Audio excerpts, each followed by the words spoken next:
गुरुदेव, क्या यज्ञ पूजा अर्चना करना जरूरी है? गौतम बुद्ध इसके खिलाफ थे। मैं आपको आज का बुद्ध मानता हूँ। आप तो रोज पूजा करते हैं। पूजा अगर जरूरी है तो क्यों? हाँ, पूजा हमारे लिए कोई ज़रूरी नहीं है। पूजा करना ज़रूरी है क्या, ये एक प्रश्न है। हाँ, एक वातावरण निर्माण करने के लिए ये जो पद्धति चली आ रही है सनातन समय से, इसका अपना एक महत्व है।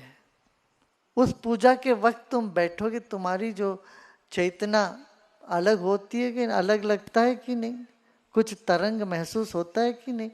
कर्मकांड को छोड़ो, जब तुम बैठते हो ध्यान में, वो मंत्रों के नाद से, जब मंत्रों के नाद से तुम स्नान करते हो या मंत्रों के नाद को तुम अपने में लेते हो, बुद्धि शुद्ध होती है कि नहीं।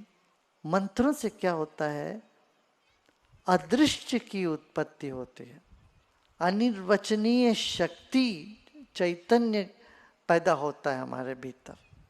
इस कारण से मंत्रों का उच्चारण का महत्व है। और उसके साथ थोड़ा सा कर्मकांड रखते हैं कि उससे भी वातावरण में एक पॉजिटिव, एक सकारात्मक तरंगें उठती हैं। यही है। देखो, पूजा करना ही है ऐसा कुछ नहीं। तुम बैठो, हर सांस में पूजा होगी। बैठोगे, ध्यान करो, वही सबसे बढ़िया पूजा है। ध्यान से बढ़कर कोई पूजा नहीं है, और ध्यान के बिना पूजा का कोई मतलब नहीं है। जो ध्यान ही नहीं है वैसे पूजा करते रहे, मंत्र बोलते रहे, करते रहे, जैसा स्वाहा स्वाहा करके आग में सा चीजें डालते रहे, उनका भी कोई उसका महत्व नहीं है। सो ध्यान में सब कुछ है। ध्यान करोगे, साथ में ये भी करोगे, उसका महत्व है। नहीं होता तो हम क्यों करते, उसका कुछ महत्व है। वातावरण शुद्ध होता है। अब देखो, घर में तुम जब एक दिया जलाते हो, दिवाली के दिन तो 4 दिया जलाते हो, कुछ प्रसाद बनाते हो, मिठाई रखते हो, फूल माला लाके रखते हो, एक वातावरण बनता है कि नहीं? बताओ। त्योहार के दिन में द्वार बंधन कुछ करते हो, घर कुछ घर में कुछ लगता है कि नहीं। और किसी के घर में कुछ नहीं होता, मान लो ना कोई द्वार बंधन, ना कोई दिया जलता, ना अगरबत्ती जलती, ना कुछ है, ना मिठाई, ऐसे डाइनिंग हॉल में बैठ के खाते हैं, जाते हैं। वहाँ की एनर्जी देखो, चेतना देखो, एक तरह से डल सी चेतना होती। महसूस किया है? करके देखना किसी के घर में, जहाँ तुम थोड़ा सर्वे करके देखो। और जिस घर में एक दिया भी जलता हो, कुछ स्वच्छता है, एक फूल माला पहना है, कुछ एक ऑल्टर है, क्या बोलते हैं, एक देवस्थान है, एक स्थान बनाया, एक मंदिर बनाया घर के अंदर, तो घर का वातावरण में एक अलग सी बात होती है। मतलब मंदिर रखो ये नहीं बोल रहा हूँ, घर में एक दिया जलाओ घर में, उसी से एक वातावरण अच्छा होने लगता है। इस तरह से ये सब अपना भगवान को खुश करने के लिए नहीं, वो बड़ी भूल है यदि हम सोच लेते हैं परमात्मा को खुश करने के लिए हम सब ये सब करेंगे। बिल्कुल भी नहीं है।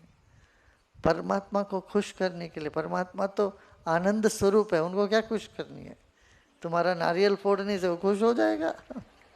उन्हीं का दिया हुआ नारियल वो फोड़ते हो, तो कपूर जला के आरती घंटी बजाने से वो भगवान खुश हो जाएंगे? नहीं।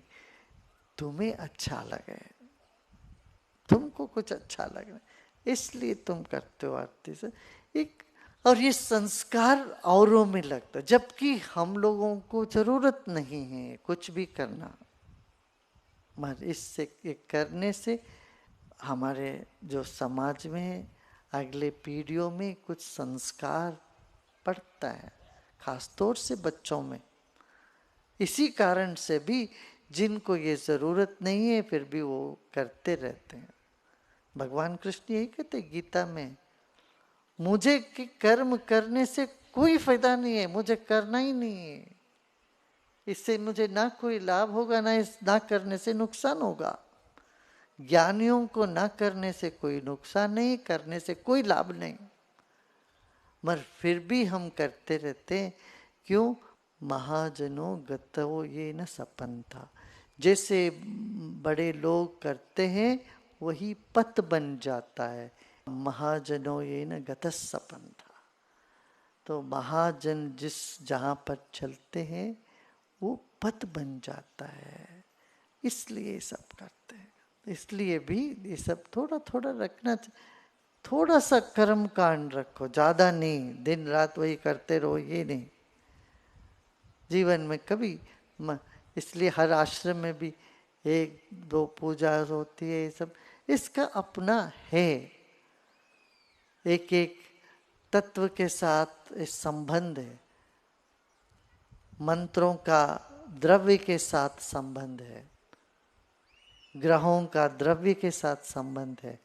तो ये जो अदृश्य की उत्पत्ति होती है जो यज्ञ से, वो अपने में अनूठा है। मगर ज्ञानी के लिए, मुक्त के लिए, सन्यासी के लिए किसी चीज की जरूरत नहीं, सब बिल्कुल ही नहीं जरूरत।